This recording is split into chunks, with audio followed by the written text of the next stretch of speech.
Conflicto armado interno de Guatemala. Este es un trabajo hecho por Esteban Emanuel Monzón Alfaro sobre conflicto armado interno en Guatemala. Soy de Derecho Sección E. El principio es el conflicto armado está desde el año 1960 hasta el año 1996. Tuvo raíces profundas en la estructura de desigualdad de la sociedad guatemalteca que generó descontento y llevó a la insurgencia.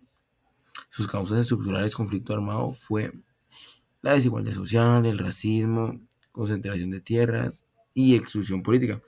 Les voy a decir una por una. Por ejemplo, la desigualdad social. Dice que la desigualdad social en Guatemala tenía y aún tiene, ¿verdad? Una de las distribuciones de riqueza más desiguales de América Latina. La mayoría de la población indígena vivía en pobreza extrema, con acceso ilimitado a salud, educación y empleo. La élite económica, que serían los latifundistas, empresarios, concentraron la riqueza y controlaban el poder político. 2. El racismo. Dice que el racismo, la discriminación contra los pueblos indígenas, mayoría de la población, estaba institucional. También eran concentrados ciudadanos de segunda clase, excluidos de decisiones políticas y acceso a servicios básicos. La representación durante el conflicto se dirigió de forma desproporcionada contra la comunidad indígena. La concentración de tierras, pocas familias controlaban la mayoría de las tierras fértiles, que son latifundios, como les dije anteriormente. Y la población indígena y campesina trabajaba bajo condiciones semifeudales, sin derechos, sin labores y no tenía ninguna propiedad, ¿verdad? Esto llevó a demandas por reformas agrarias que fueron reprimidas violentamente. Por ejemplo, después tenemos la exclusión política. Dice que en Guatemala tuvo una historia de golpes de Estado y golpes militares autoritarios. ¿Esto qué quiere decir? Cuando cambiaba de gobierno, por ejemplo, era un golpe de Estado tras golpe de Estado. O sea, el cambio de gobierno era porque había un golpe de Estado y después era, o sea, golpe de Estado tras golpe de Estado. Nunca fue como una democracia. Y la participación política estaba restringida especialmente para sectores populares y de izquierda. Al igual que la representación contra cualquier intento de organización campesina, sindical o estructural era brutal, ¿verdad? O estudiantil fue brutal, o sea, era un trato inhumano.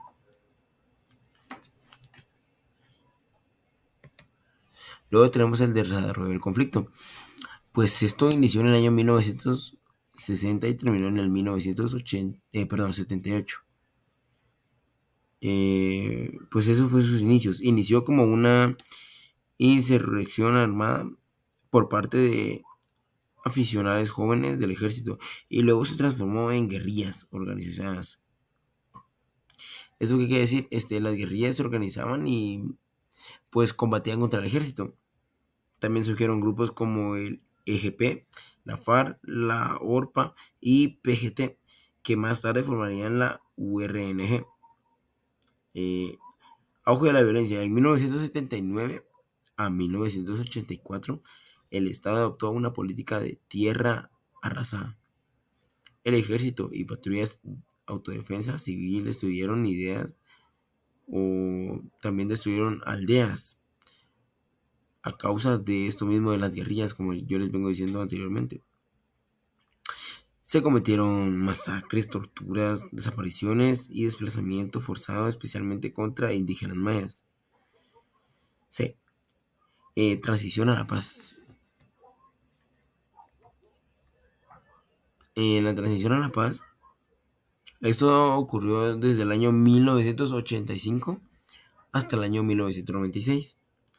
Dice que se aprobó una nueva constitución en 1985, que es la actual, y eligieron gobiernos civiles.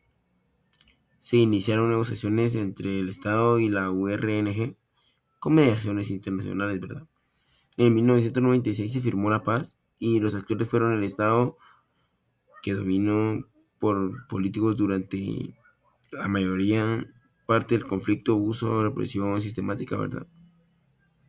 La URG, que era Unidad Revolucionaria Nacional Guatemalteca, agrupó a las principales guerrillas, luchaba con la injusticia social, democracia y reforma agraria.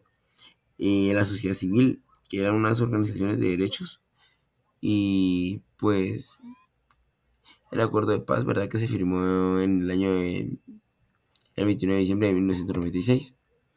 Consecuencias actuales, pues actualmente podemos ver que todavía están las memorias colectivas marcadas por el trauma, que verdad que hasta la fecha muchas personas todavía tienen algún familiar desaparecido o todavía tienen algunas consecuencias en base a lo que se vivió en aquellos tiempos.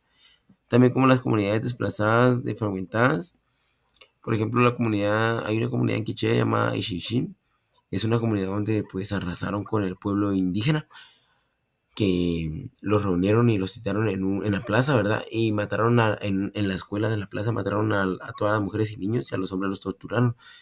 Al igual que la pobreza y desigualdad estructural continúan, pues actualmente la mayoría de personas hacen de menos a las personas indígenas o la comunidad indígena, ya que con el simple hecho de decirles indígenas se sienten superiores a ellos. También persisten conflictos por tierras y falta de reconocimiento a desarrollo indígenas. ¿Esto qué quiere decir?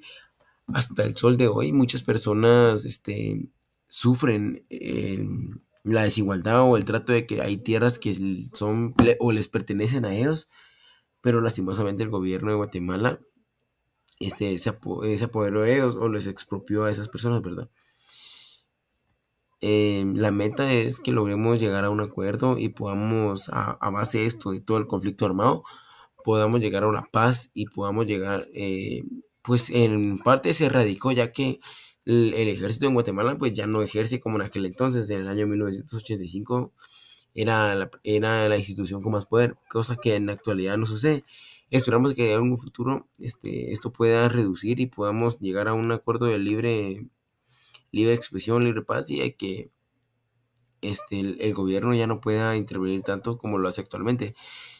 Muchas gracias por su atención y cualquier duda o comentario quedo a la orden. Feliz tarde.